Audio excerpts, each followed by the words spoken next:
Hello hi అందరికీ welcome back to my channel dream world Rishitha. ఈరోజు మనము రాయలసీమ ఫేమస్ టిఫిన్ చేసుకోబోతున్నామండి. అదే ఉగ్గాని. ఉగ్గాని అంటే పఫ్డ్ రైస్తో చేస్తారు. వాటినే మనం తెలుగులో బొరుగులు అంటాము. అండ్ ఇక్కడ నాకు తెలిసి మర్మరాలు మురుమురులో ఏదో అంటారండి. ఓకే, వాటిని మనము కొలత గ్లాస్ తీసుకొని, మీ ఇంట్లో ఏ గ్లాస్ ఉంటే ఆ గ్లాస్, పెద్ద గ్లాస్ కొలత గ్లాస్ తీసుకొని మనిషికి 3 గ్లాసెస్ వేసుకోండి. సో మీ ఇంట్లో 3 మెంబర్స్ ఉంటే 3 × 3 9 గ్లాసెస్, 4 మెంబర్స్ ఉంటే 3 × 4 12 గ్లాసెస్ అట్లా తీసుకొని ఆ బొరుగుల్ని వాటర్లో నానబెట్టాలి. మనము తిరువాత వేయడానికి ముందు ఫస్ట్ బొరుగుల్ని నానబెట్టుకోవాలి. నానబెట్టుకున్నాక మనము పక్కకు పెట్టేసుకొని ఇంకా తిరువాతకి ఏమేమి కావాలో వాటిని తీసుకుందాం. సో నేను 9 గ్లాసెస్కి 3 ఆనియన్, 6 పచ్చిమిర్చి, 2 టొమాటో అండ్ కొంచెం చింతపండు తీసుకున్నాను. ఓకే, నిమ్మకాయ సైజ్ అంత చింతపండు చాలు. దాన్ని నీళ్ళల్లో నానబెట్టి పక్కకు పెట్టండి. చింతపండు రసం కావాలి కదా. సో ఫస్ట్ ఒక 2 to 3 టేబుల్ స్పూన్స్ ఆయిల్ వేసుకొని తిరువాత గింజలు వేసుకోండి. తిరువాత గింజలు వేసుకున్నాక కరివేపాకు వేయండి. కరివేపాకు వేసుకొని అలా కలుపుకొని ఆ తర్వాత మనం 3 ఆనియన్స్ చెప్పాం కదా. సో నా దగ్గర చిన్న సైజు ఉన్నాయి కాబట్టి, మీడియం సైజ్ కాబట్టి 3, ఒకవేళ బిగ్ సైజ్ ఉంటే 2 చాలు.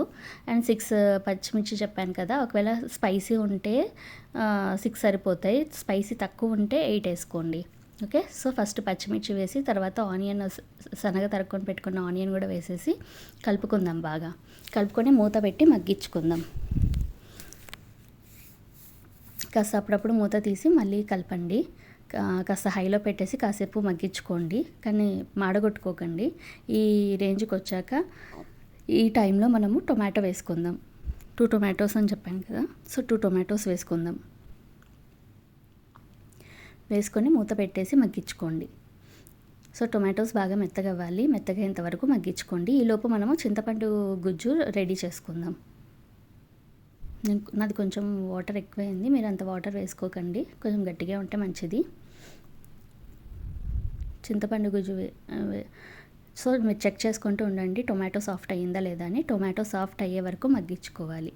సో అలా మగ్గించుకున్నాక ఈ చింతపండు రసాన్ని మనం అందులో వేసేయాలి.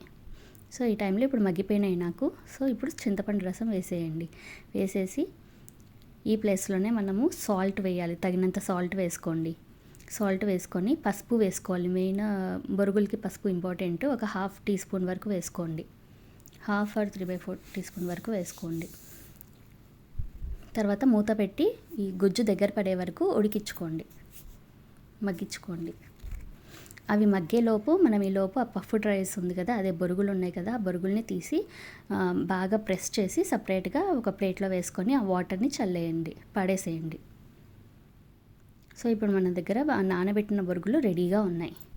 సో ఇప్పుడు ఈ గుజ్జు దగ్గర పడి కొంచెం బాగా ఉడకడం స్టార్ట్ అయ్యాక ఆ టైంలో కొత్తిమీర వేసేయండి. కొత్తిమీర వేసి బాగా కలపండి. సిమ్లో పెట్టండి, హైలో పెట్టుకోకండి. సిమ్లో పెట్టి ఒక 2 to 3 మినిట్స్ మగ్గించుకోండి కొత్తిమీర వేసి. ఆ తర్వాత స్టవ్ ఆఫ్ చేసేయండి. స్టవ్ ఆఫ్ చేసి మనం ఈ నానబెట్టుకున్న బొరుగులు ఉన్నాయి కదా, వాటిని ఇందులో వేసి కలపాలన్నమాట. ఈ తిరువాతలో బాగా వేసేసి పైకి కిందికి మంచిగా ఇట్లా కలపండి. చూస్తున్నారు కదా, మన బొరుగులు రెడీ.